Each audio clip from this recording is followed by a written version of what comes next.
சற்று முன்பு கிடைத்துள்ள முக்கிய செய்தி, ஆளுநர்களை வைத்து மத்திய அரசு அரசியல் செய்கிறது என்று உயர்கல்வித்துறை அமைச்சர் கோவி செழியன் குறிப்பிட்டிருக்கிறார். விரிவான விவரங்களை வழங்குவதற்காக நமது செய்தியாளர் பாஸ்கர் பாண்டியன் இணைந்திருக்கிறார். பாஸ்கர் பாண்டியன், உயர்கல்வித்துறை அமைச்சர் கோவி செழியன் கூறியுள்ளது குறித்த முழுமையான விவரங்களை பதிவு பண்ணலாம். மோகன், இன்றைக்கு ஊட்டியில் துணைவேந்தர்கள் மாநாடானது ஆளுநர் தரப்பில் ஏற்பாடு செய்யப்பட்டிருந்தது. இந்த மாநாட்டில் துணைவேந்தர்கள் கலந்து கொள்வதற்கு எதிர்ப்பு தெரிவித்து காவல்துறை மூலமாக தமிழ்நாடு அரசு முதலமைச்சர் மிரட்டல் விடுத்திருக்கிறார் என ஆளுநர் விமர்சனம் செய்திருந்தார். இந்த விமர்சனத்திற்கு தான் தற்பொழுது தமிழ்நாடு அரசினுடைய உயர்கல்வித்துறை அமைச்சர் கோவி செழியன் அறிக்கை வாயிலாக கண்டனங்களை தெரிவித்திருக்கிறார். குறிப்பாக மிரட்டல் அரசியல் பாஜகவின் டிஎன்ஏவில் தான் ஊறி கிடைக்கிறது எனவும், அரசியல்வாதிகளை ஆளுநராக நியமிக்க கூடாது என சொன்ன மோடியின் அரசுதான் ஆளுநர்களை வைத்து அரசியல் செய்கிறது என கடுமையாக விமர்சனம் செய்திருக்கிறார்.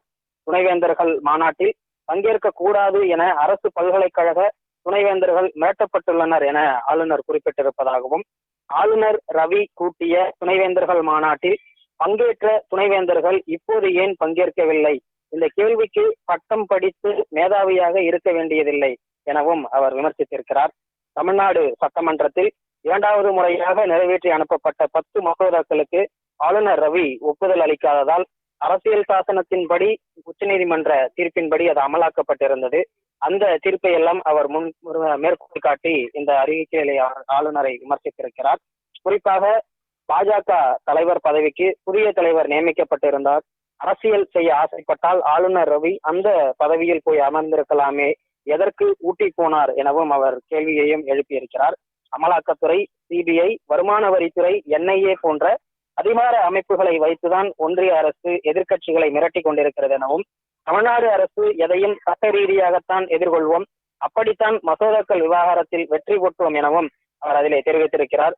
முதலமைச்சர் மு.க.ஸ்டாலின் அரசு போட்ட வழக்கு ராஜ்பவனை தாண்டி ராஷ்டிரபதி பவன் வரை பதம் பார்த்து விட்டது எனவும், அடிவயிறு எரிந்து கொண்டிருக்கிறது எனவும் அவர் அதிலே கடுமையான விமர்சனங்களை முன்வைத்திருக்கிறார்.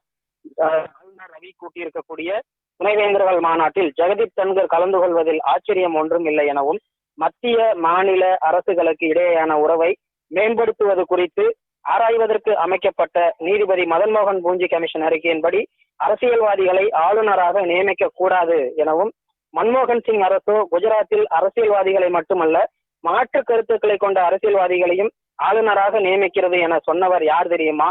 குஜராத் முதல்வராக இருந்த மோடிதான் எனவும் அவர் விமர்சனங்களை முன்வைத்திருக்கிறார். மிரட்டல் அரசியல் எல்லாம் பாஜகவின் டிஎன்ஏவில் தான் ஊறி கிடக்கிறது எனவும், மிரட்டப்படுவது உங்கள் டிஎன்ஏவில் இருக்கலாம், துணிந்து மாநில உரிமைகளுக்காக எதிர்த்து நிற்பதுதான் எங்கள் டிஎன்ஏவில் இருக்கிறது என மிக கடுமையாக அந்த விமர்சனத்திலே அறிக்கையின் வாயிலாக விமர்சனங்களை முன்வைத்திருக்கிறார். மோகன், விவரங்களை வழங்கியதற்கு நன்றி பாஸ்கர் பாண்டியன்.